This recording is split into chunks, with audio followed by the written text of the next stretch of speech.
এই মুহূর্তে আপনার বেশ দারিদ্রতার মাঝে দিন কাটছে।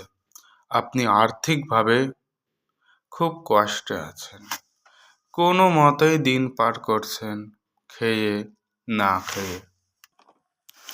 আপনি দেখবেন আপনার এই মুহূর্তে মনে হচ্ছে যে আপনি যদি ধনী লোক হতেন, আপনার যদি প্রচুর টাকা পয়সা থাকতো, তো আপনি আপনার বন্ধুদের সাহায্য করতেন, আপনি আপনার আত্মীয় স্বজনদের সাহায্য করতেন, এমনকি অনেক গরিব মানুষদেরও সাহায্য করতেন।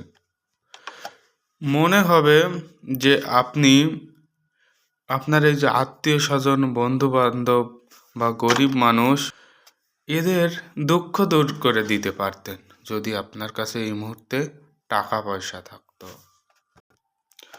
মনে হবে আপনি তাদের গাড়ি কিনে দিতেন, কাউকে বাড়ি করে দিতেন, বা কাউকে কর্মসংস্থানের সুযোগ দিতেন, কিংবা টাকা পয়সাও দিতেন।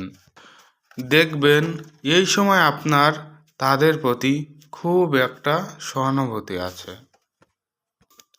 কিন্তু আপনি জানেন আপনি এই সময় সেই বন্ধু, সেই আত্মীয় স্বজনদের জন্য যা ভাবছেন, তারা কি আপনাকে নিয়ে এমন কিছু ভাবে?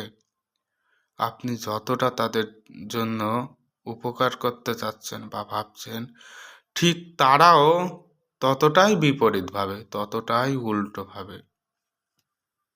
সুতরাং এই যে আপনার এই মুহূর্তে যে আবেগপ্রবণ মনোভাব, এইটা নিয়ন্ত্রণ করার চেষ্টা করুন।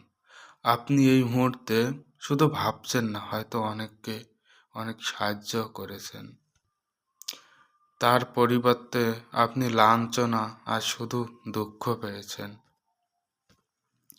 তাই আবেগকে নিয়ন্ত্রণ করে আপনি নিজেই এগিয়ে যাওয়ার চেষ্টা করুন। তবে আমি বলছি না যে আপনি মানুষকে সাহায্য করবেন না, আপনি অন্যের কষ্ট পাবেন না। সাহায্য করুন, ভালোবাসুন, তবে সেটা নিয়ন্ত্রণ রেখে করুন। ধন্যবাদ।